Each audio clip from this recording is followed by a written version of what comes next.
Cinta diri itu baik, cinta diri itu penting, cinta diri itu kuncinya kebahagiaan, cinta diri itu kunci kesuksesan hidup kita. Tapi hati-hati, ada batasnya juga.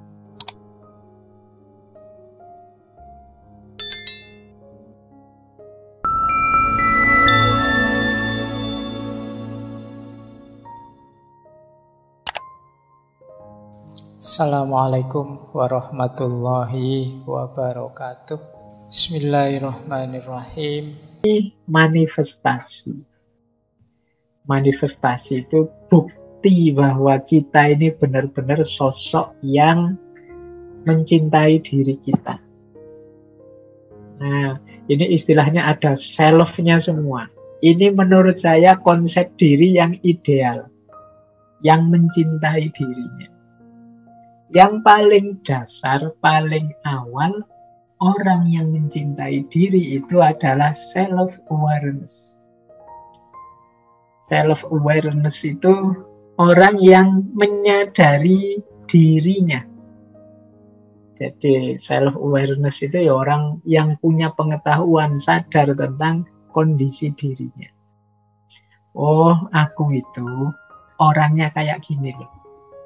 Kelebihanku ini, kekuranganku ini. Ini self-awareness, sadar tentang dirinya. Banyak orang itu yang cuek dengan dirinya. Saya sering mendengar kalimat-kalimat yang menunjukkan orang ini cuek dengan dirinya. Misalnya, alah Pak, saya hidup ini ya mengalir saja lah Pak. Yang lain ngapain ya saya ikut, yang lain ke utara, saya ke utara, yang lain ke selatan, saya ikut ke selatan. Saya ikuti saja Pak, alirannya itu nanti kemana. Nah, ini namanya belum self-awareness. Tidak sadar keunikan dirinya. Kalian itu istimewa, oleh Allah diberi banyak potensi. Sadari itu, gali apa kelebihan-kelebihanku, apa kekuranganku, bagaimana menghadapi tantangan hidupku. Nah, ini namanya self-awareness. Ayo disadari. Ini langkah pertama. Tidak mungkin orang mencintai tanpa pengetahuan, tanpa kefahaman. Maka cinta diri juga begitu. Kalau kita tidak kenal diri kita, ya kita tidak mungkin cinta pada diri kita. Bahkan dalam ada satu adagium terkenal sekali, man arofa nafsahu faqad arofa rabbahu. Orang yang kenal dirinya, pada akhirnya dia akan kenal ada Tuhan. Jadi kalau kita mengenali segala macam keistimewaan, misteri, rahasia, kedalaman hidup kita, kita akan sampai pada titik bahwa ada sesuatu yang hari ini kita sebut Tuhan. Tidak mungkin diriku yang istimewa, tidak mungkin diriku dengan segala kelebihan, dengan segala misteri kedalamannya ini terjadi begitu saja. Jadi man arofa nafsahu faqad arofa rabbahu. Semakin kita mengenal diri, semakin kita yakin tentang keberadaan Tuhan. Nah, ini namanya self-awareness.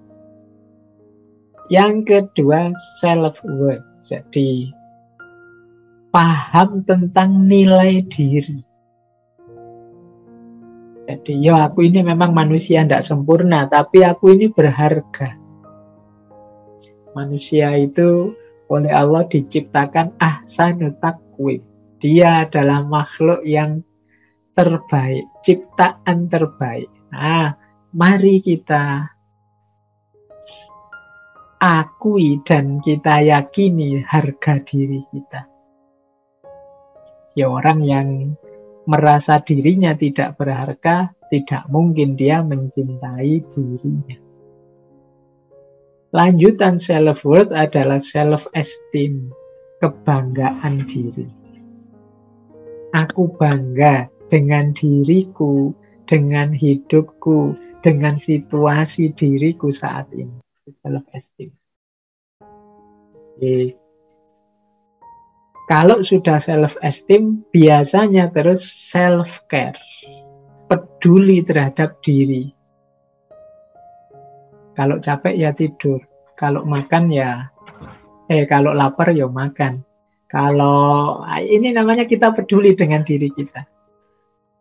Jadi kan banyak orang-orang kalau dalam bahasa filsafat itu namanya altruis. Orang altruis itu mungkin minggu depan akan banyak kita bahas ketika membahas people pleaser. Nah, orang altruis itu tidak peduli dirinya. Dia korbankan untuk segala di luar dirinya. Nah, ini berarti dia tidak punya self-care.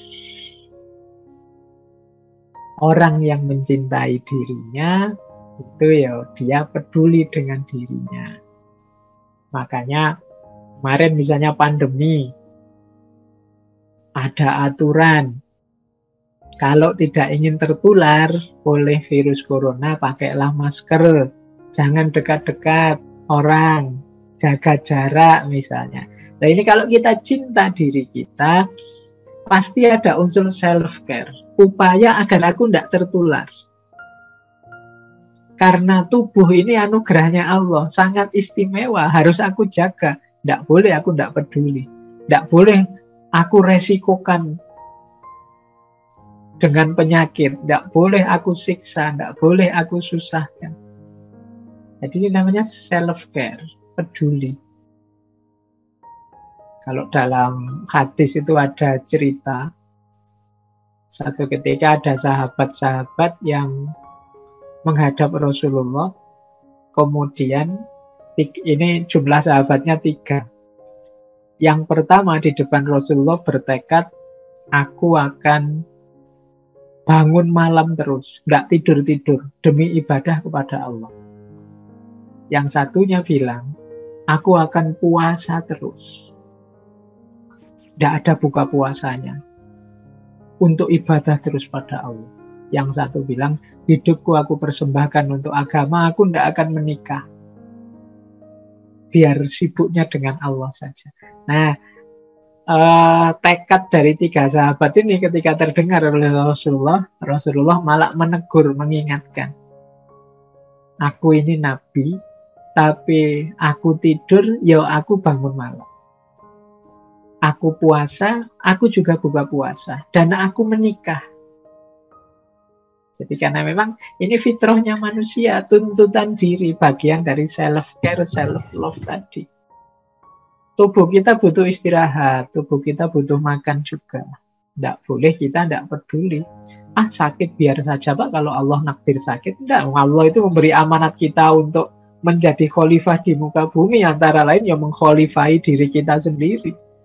Kalau kita cuek saja, tidak peduli dengan diri kita, itu ya berarti kita gagal menjadi khalifahnya untuk diri kita sendiri. Apalagi untuk mengkhalifai alam semesta. Jadi ciri self-love yang keempat adalah peduli diri. Nah yang kelima, kalau ini tidak sekedar membanggakan diri atau bersyukur, tapi ada self-assessment. Mau melakukan evaluasi diri. Dulu kita pernah membahas tentang muhasabah. Ini bagian dari self-assessment. Kita itu bukan makhluk yang sempurna. Ada kurang-kurangnya, ada keliru-kelirunya, ada meleset-melesetnya. Tidak selalu pas yang kita lakukan itu. Misalnya tadi kita mau peduli dengan diri kita. Loh yang kita lakukan sudah pas apa belum? Untuk melakukan ini kan kita perlu self-assessment. Nah, self-assessment itu paling tidak bisa dilakukan dengan 3 strategi. Yang pertama self-perception. Self-perception itu kita merenungi sendiri, mempersepsi diri kita sendiri. Yang kedua, self-comparison, kita membandingkan dengan orang-orang baik misalnya. Wah, Pak Ustadz itu yang sering saya dengarkan, beliau ini puasa Senin Kemis terus loh ya. Berarti aku tidak ada apa-apanya. Aku harus niru seperti itu mungkin. Itu namanya self-comparison. Wah, temanku ini kok sabar sekali ya, sementara aku kok mudah tersinggung, mudah marah ya. Berarti aku harus mulai menata diri. Ini lewat self-comparison. Jadi kesadaran bahwa kita ini masih banyak kekurangan-kekurangan, maka kita teliti dalam diri kita, di titik mana aku itu kurang. Ini namanya self comparison. Yang ketiga, feedback. Jadi feedback itu ya kita tetap terbuka mendengarkan kalau ada teman mengkritik, kalau ada teman memberi masukan, kalau ada orang usul apa untuk kebaikan kita. Karena kadang-kadang kita itu memikirkan diri kita sendiri itu kurang objektif. Jadi ya karena kita terlibat dengan diri kita terus, kita merasa sudah benar kok, sudah sesuai kok. Orang lain yang tahu, belum, sampean itu ada kurangnya. Nah, di sini pentingnya teman. Karena kadang-kadang kita sendiri sulit untuk objektif dengan diri kita. Terlalu dekat, karena yo kita di situ tiap hari, tapi orang lain yang ngerti. Kita mungkin bagi orang pemarah, marah itu wajar saja, normal saja. Kalau ada yang keliru, enggak pas, ya memang harus dimarahi. Nah, itu karena kita tiap hari begitu. Tapi teman kita yang bisa ngasih masukan, Mas, yo marah itu wajar, tapi kalau kayak sampean ini sudah enggak wajar ini, apa-apa dikit marah, apa-apa dikit marah. Itu namanya feedback. Penting bagi kita dalam konteks self-assessment, mengevaluasi diri. Jadi orang yang mencintai diri itu ya enggak hanya kok setuju saja, apa mengunggul-unggulkan dirinya saja, enggak begitu. Tapi juga mengevaluasi dirinya, self-assessment. Kalau sudah ketemu titik-titik mana kita ini kurang, titik-titik mana kita ini harus diperbaiki, pada akhirnya harus mau self-refinement. Self-refinement itu memperbaiki diri. Tidak sekedar tahu di mana saya lemah, tapi juga aku akan memperbaiki diriku biar jadi lebih baik. Nah, ini manifestasi dari self-love juga. Jadi self-refinement. Setelah melakukan evaluasi, sekarang ditindaklanjuti dengan memperbaiki diri. Inilah nanti yang akan membuat kita semakin hari semakin meningkat. Kualitas hidup kita dan kualitas diri kita. Semakin kualitas diri kita meningkat, semakin cinta kita pada diri kita. Alhamdulillah sekarang saya rajin puasa. Alhamdulillah sekarang saya sudah bisa rutin sedekah. Alhamdulillah. Ini peningkatan-peningkatan yang membuat kita tambah jatuh cinta pada diri kita. Kalau flat-flat saja, tidak ada peningkatan apa-apa, ya mungkin lama-lama kita bosen juga dengan diri kita. Diriku ini kok kayak gini terus, tidak ada perkembangan apa-apa. Itu biasanya ya terus kita kecewa dengan diri kita. Tapi kalau sedikit-sedikit kita sadari, saya juga meningkat kok sedikit-sedikit, aku juga ada naiknya, mungkin bagian ininya, bagian itunya, itu akan menguatkan self-love. Jadi mencintai diri itu ya tidak sekedar melayani, peduli, menerima, bersyukur dan lain sebagainya, tapi juga ada aspek evaluasinya. Ada aspek perbaikan dirinya. Inilah manifestasi dari self-love. Baik, kita sudah setengah jalan. Silahkan ambil nafas dulu. Kalau terus-terusan puyeng teman-teman, digempur materi terus. Yang ada sudah bawa minum, boleh sambil minum-minum dulu sebelum saya lanjutkan ke materi self-love selanjutnya.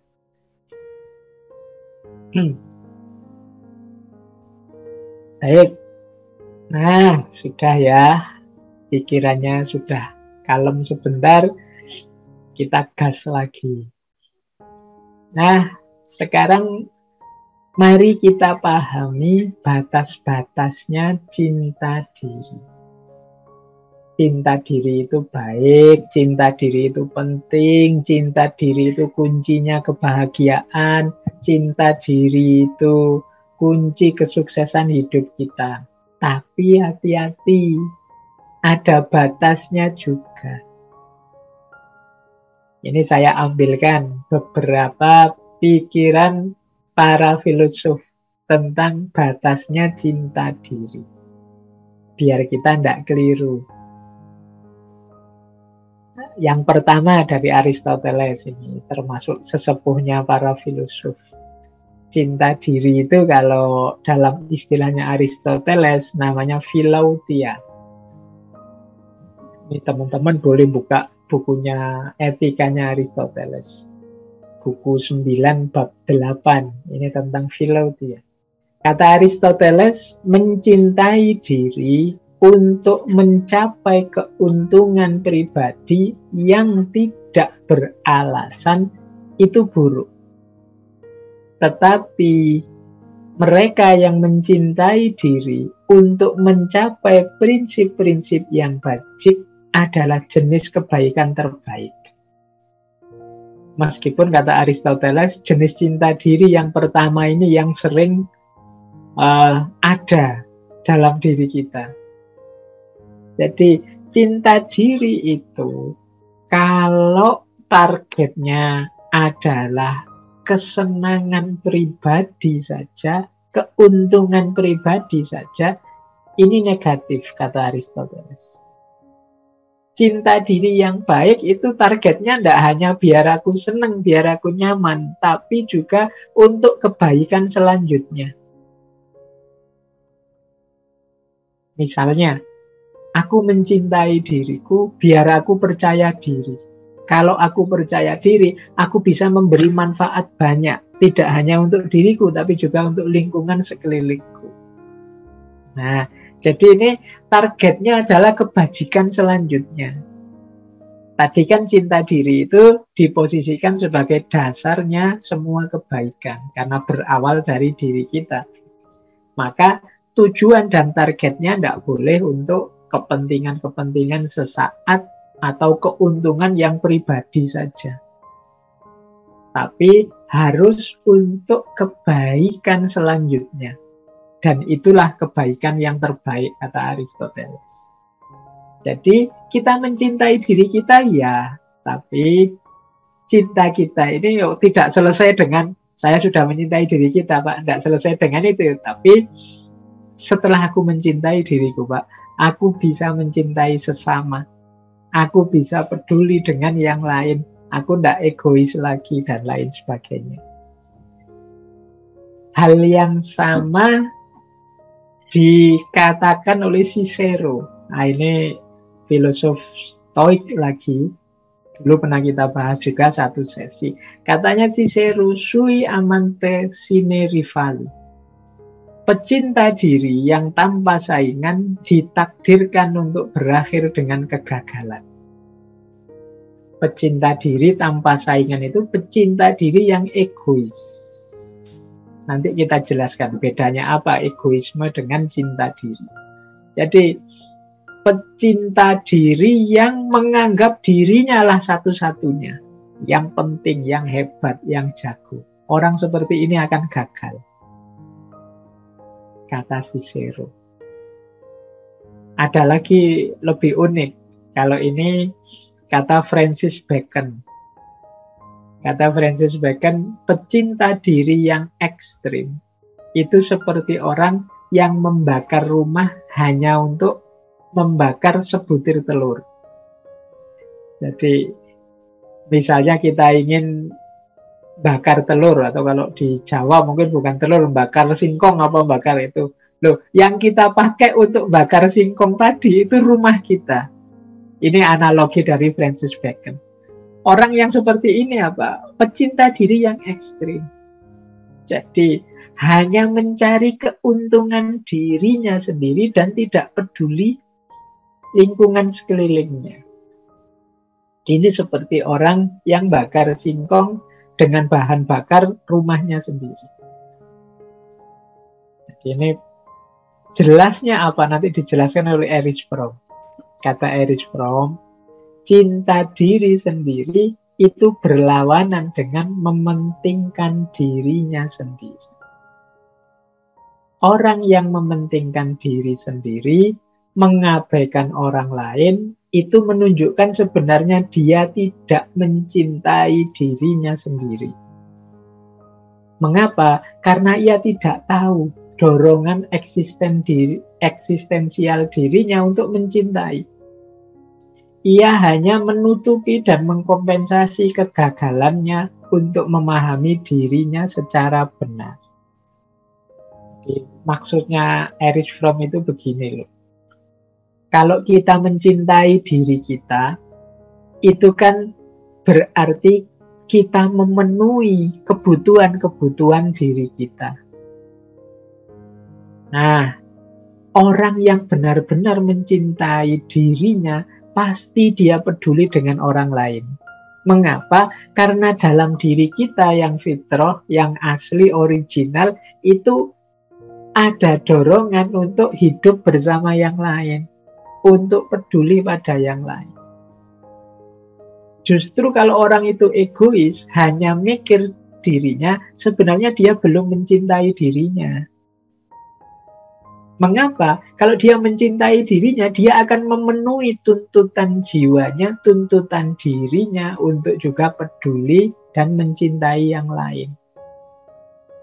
Kalau dia hanya mikir dirinya, itu kata Erich Fromm, sebenarnya dia sedang menutupi kegagalannya untuk memahami dirinya secara benar. Berarti dia belum paham tentang dirinya. Kalau dia paham, dia akan tahu bahwa dalam dirinya ada dorongan untuk mencintai yang lain. Dalam dirinya ada dorongan untuk peduli pada yang lain. Jadi kalau ada orang kok egois sekali dan mengatasnamakan cinta diri, itu sebenarnya dia tidak mencintai dirinya. Karena tuntutan dari dalam dirinya untuk peduli pada yang lain tidak dia pedulikan. Berarti dia belum mencintai dirinya. Nah, jadi ini penting dijadikan batas dari cinta diri ini. Jadi cinta diri bukan berarti egoisme. Orang yang hanya mikir kepentingannya, tidak peduli kepentingan orang lain. Tapi orang justru buahnya cinta diri adalah kepedulian pada yang lain. Karena diri kita ini secara fitri ada dorongan untuk hidup bersama yang lain, berbagi dan mencintai yang lain. Inilah batas cinta diri. Semoga teman-teman sudah bisa mulai menangkap bahwa orang tidak mungkin bisa mencintai yang lain sebelum dia mencintai dirinya sendiri. Karena kalau kita mencintai diri kita, kita akan memenuhi dorongan-dorongan jiwa, tuntutan-tuntutan jiwa, antara lain tuntutan dan dorongan untuk mencintai sesama. Nah, baik. Kita lanjutkan. Mari kita cermati beberapa perbedaan. Teman-teman mungkin sering dengar ya istilah narsis. Nah, ada yang menerjemahkan narsis itu ya cinta diri itu, Pak. Enggak, jauh bedanya antara narsis dengan cinta diri. Ya, nama narsis ini kan diambil dari nama tokoh dalam mitologi Yunani, Narsiskus. Ini seorang anak muda, kalau dalam mitologi Yunani itu yang gantengnya luar biasa. Tapi dia kena kutukan. Bahwa kutukannya apa? Kalau dia berkaca dan melihat betapa tampannya dirinya, dia akan terpesona dengan dirinya sendiri dan tidak akan berani berpaling dari dirinya. Ini Narsiskus. Jadi dalam ceritanya dia ini terus satu ketika melihat wajahnya di air, di telaga. Dari pinggir telaga dia lihat wajahnya. Begitu lihat betapa dirinya ini sangat tampan, betapa dirinya sangat rupawan, wah dia terpesona sendiri dengan dirinya. Jadi terus dia tidak berani noleh lihat wajahnya terus saking kagumnya. Pokoknya saya tidak tahu apa ada di antara teman-teman sini kalau pas berkaca itu terus kagum sekali dengan aku kok cakep banget ya, aku kok ganteng, aku ini kok cantiknya luar biasa. Terus saking terpakunya melongo saja di kaca. Nah, ini yang dialami oleh Narsiskus itu begitu. Jadi dia terkagum-kagum dengan dirinya sendiri, sampai kemudian terpaku di situ.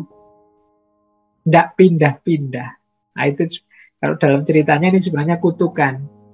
Jadi dia ini karena ganteng sering nolak orang yang melamar dirinya. Nah, di antara yang melamar itu kemudian mengutuk dirinya bahwa mentang-mentang kamu ganteng saya, atau mentang-mentang kamu cantik saya tembak kok ditolak. Yo nanti kamu akan tidak dapat jodoh, kamu ya dapatnya dirimu sendiri saja, dan kamu akan mati karena dirimu sendiri. Nah itu jadi akhirnya dia hanya lihat gambarnya sendiri di air, terus dia terpesona, kagum di situ terus. Ada yang bilang nanti dia ini berubah jadi bunga. Ada bunga itu namanya bunga narsis. Bunga narsis itu yang bunganya indah sekali, kombinasi antara warna putih dan warna kuning. Coba teman-teman googling cari bunga ini.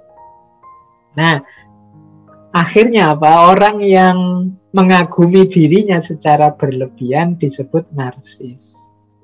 Kita hari ini kan sering mengkritik orang narsis. Kadang-kadang nggak asli pun kita sukanya luar biasa. Misalnya pakai kamera yang bokeh, pakai kamera-kamera terbaru, itu kan wajah kita yang biasa-biasa, pakai HP yang bagus, itu kan jadinya ganteng, jadinya cakep. Itu pun kita senengnya luar biasa. Kita tiap hari pakai itu, kita share, kita sebar kemana-mana. Ya enggak apa, manusiawi orang seneng dengan dirinya. Tapi kalau di tahap berlebihan, itu nanti jadinya narsis. Jadi cirinya narsis itu mengagumi diri secara berlebihan, menganggap dirinya paling penting, ingin selalu dikagumi dan jadi pusat perhatian, sensitif kalau dikritik. Mungkin bagi dia dunia ini kiamat kalau dikritik. Jadi dia ini menganggap dirinya ini perfect. Jadi mengagumi diri secara berlebihan dan menganggap dirinya paling penting. Dunia ini dianggapnya berputar di sekeliling dirinya saja. Kalau misalnya jalan-jalan di mall itu dia merasa, wah ini semua orang mesti melihat padaku ini. Aku tak cuek saja lah, biar saja orang lihat aku. Memang aku ini ganteng kok, memang aku ini cantik kok. Nah ini gayanya orang narsis. Dan ingin selalu dipuji, ingin selalu jadi pusat perhatian. Sehingga kadang-kadang terus jadinya agak over, banyak tingkah. Ini cirinya orang narsis. Nah, kalau dikritik, sensitifnya luar biasa. Wah, sekarang kok gemukan ya, misalnya. Oh, itu bisa panik gitu kalau orang-orang yang menganggap dirinya harus selalu ideal. Padahal mungkin tadi yang ngomong nggak niat ngeritik sih, dia cuma komentar asal-asalan saja kok. Sekarang gemuk, itu mungkin niatnya malah mau muji bahwa wah sekarang makmur, tapi karena tadi sudah citra dirinya saya nggak boleh jelek, begitu dikritik wah kamu kok agak gemukan, wah itu sensinya luar biasa. Nah ini cirinya orang narsis. Narsis tidak sama dengan self love. Antara lain bedanya ini. Kalau orang narsis itu dia haus pujian. Sebaliknya, orang yang cinta diri itu menghargai pujian. Kalau tadi yang hatred mindset, yang membenci diri kan orang yang tidak percaya pujian. Selalu nganggap pujian itu palsu dan tidak tulus. Tapi orang yang cinta diri menghargai pujian. Terima kasih sudah memuji saya meskipun saya tahu saya banyak kekurangannya. Nah, ini gayanya orang yang self love. Tapi kalau orang narsis dia lapar akan pinginnya dipuji terus. Kalau tidak ada yang muji, dia akan melakukan apapun untuk membuat orang muji dia. Entah mungkin bikin foto-foto atau melakukan aktivitas kegiatan apapun. Nah ini narsis. Kalau hari ini sih media untuk orang bisa narsis kan banyak.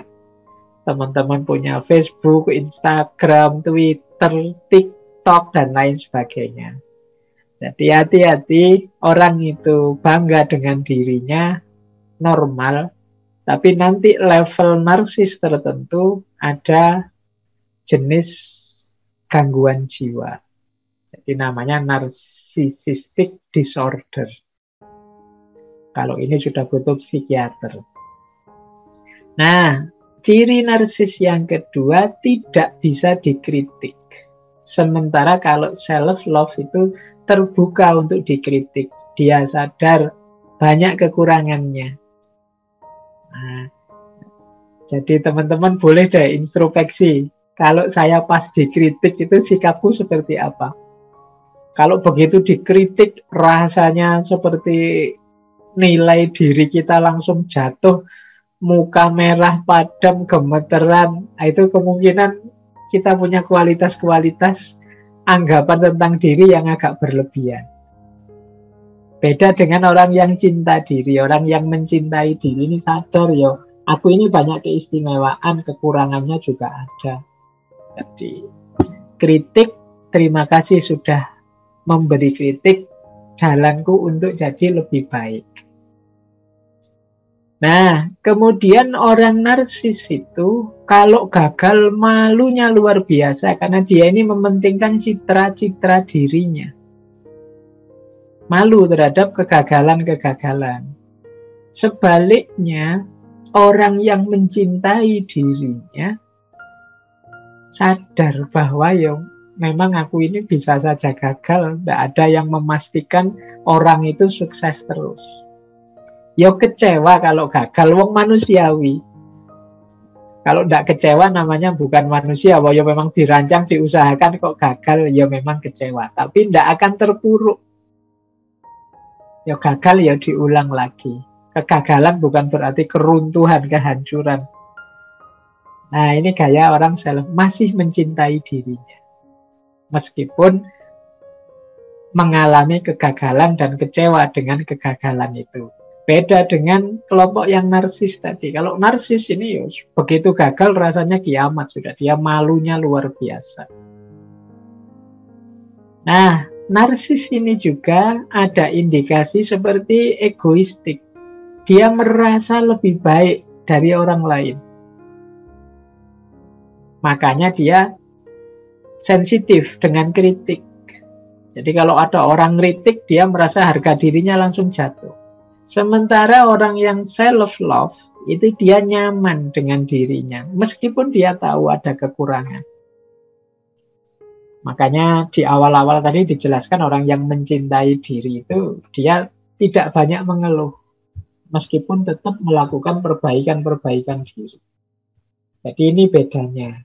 Kalau teman-teman merasa kok aku merasa lebih terus dibandingkan yang lain, jangan-jangan ada kualitas-kualitas narsis. Tidak sadar bahwa di sekeliling kita itu banyak orang yang lebih dari kita.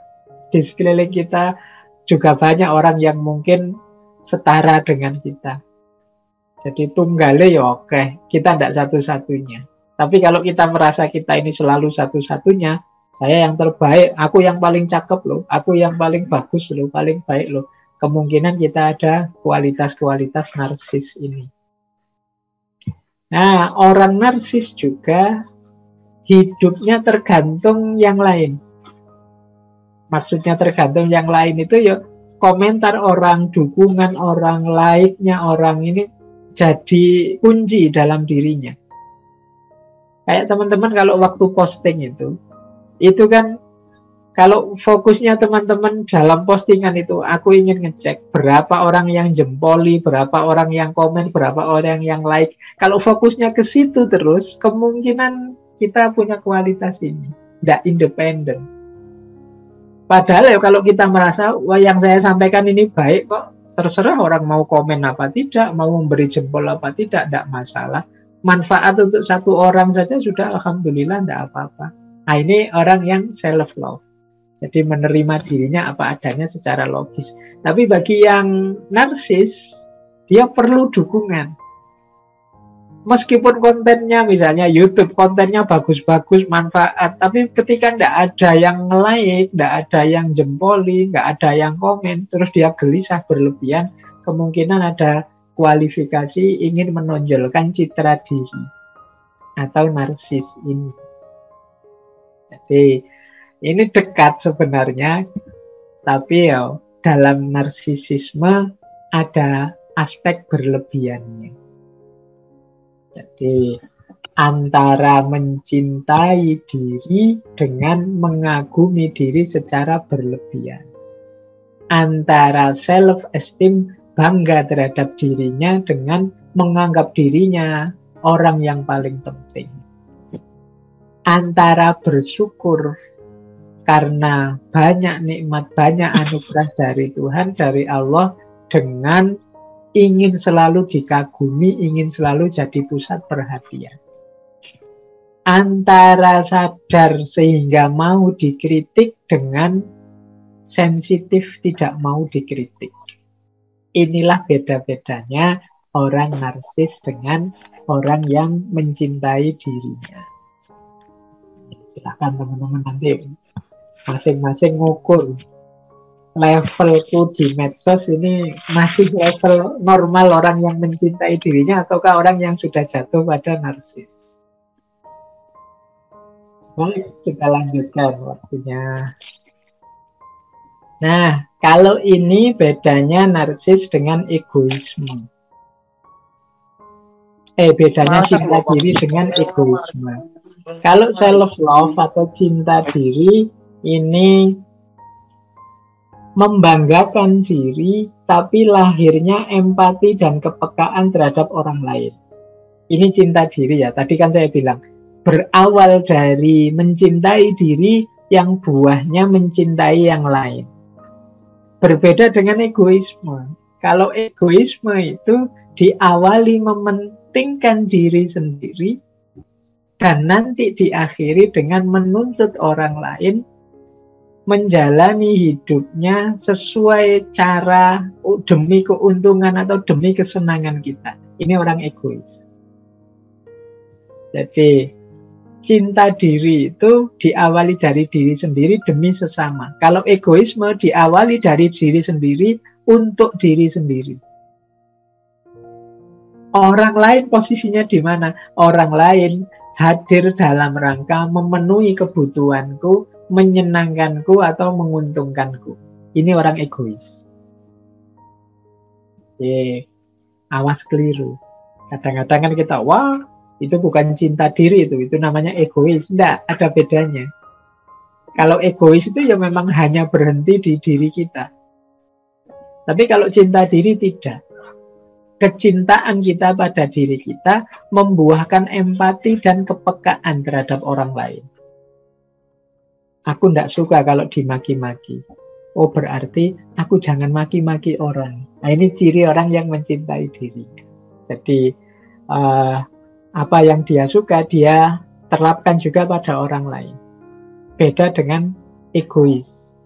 Kalau egois itu ya pokoknya yang dipikir dirinya sendiri terus. Tujuan, keuntungan, kesenangan ya semuanya sepenuhnya hanya untuk dan demi dirinya sendiri. Inilah bedanya cinta diri dan egoisme. Jadi awas keliru. Berarti Pak, orang yang cinta diri itu berarti sombong ya Pak. Dia menganggap dirinya hebat, dirinya mampu. Enggak. Dia tidak sombong, tidak egois. Tapi dia membentuk dirinya dulu dalam kebaikan, baru mengabdikan kebaikannya untuk orang lain. Kalau egois itu berhenti dalam dirinya sendiri saja.